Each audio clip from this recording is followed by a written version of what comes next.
It was here at the Santa Monica Shangri-La Hotel in July 2010 that the Young Leadership Division of the charitable group Friends of the IDF, or FIDF, gathered for a pool party.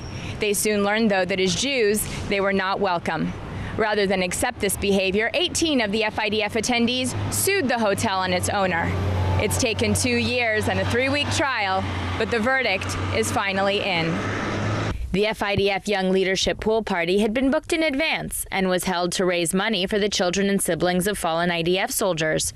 Everyone at the hotel knew about the event, except the hotel owner, Pakistani Muslim Tehmina Adaya, who did not allegedly approve of the booking. The testimony was that Tehmina Adaya told her assistant food and beverage director that she wanted the effing Jews out of the pool, and several other statements. One employee even testified he heard Adaya say, "If my family finds out there's a Jewish event here, they're going to pull money from me immediately." Upon her directive, hotel security shut down the event and one by one ejected FIDF attendees from the pool. Party guests had been given blue wristbands and T-shirts upon admittance, so most were easily identified. For some attendees, this was the first anti-Semitism they had ever experienced.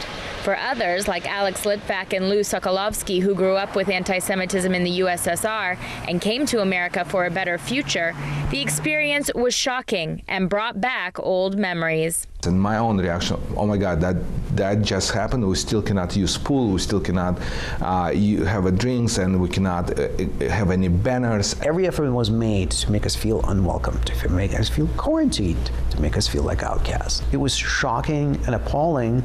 Surprise, like, are you kidding me? Did that actually happen? In 2010, in Santa Monica, at a high-end hotel, there is somebody who says, "You, not okay, out." Although an atypical lawsuit for his firm, FIDF attorney James Turkin was so disturbed by the case that he agreed to take it on. You've got a group of young men and women who represent, they represent the best in our society. These are people who are charitable, who are trying to do some good. These young people were subjected, and according to the evidence, were subjected to systematic and egregious discrimination because they were Jewish. I personally don't see any difference between this and a black person being told to get to the back of a bus, or you can't come into this restaurant, or whatever. It is the same thing. The defense maintained innocence throughout the 3-week trial, arguing that the hotel had no agreement with the group. But this claim was challenged by the hotel's heads of security and food and beverage, all of whom testified that the event had indeed been scheduled in advance. In the end, it was up to the jury. And after a heated 5-day deliberation period described as grueling, the jury found hotel and part-time owner Tehmina Adaya guilty of discrimination and intentional and negligent infliction of emotional distress. For the plaintiffs, the win is meaningful. I couldn't stand up to,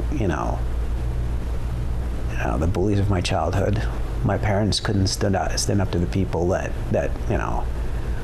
made their lives a living hell for 11 years.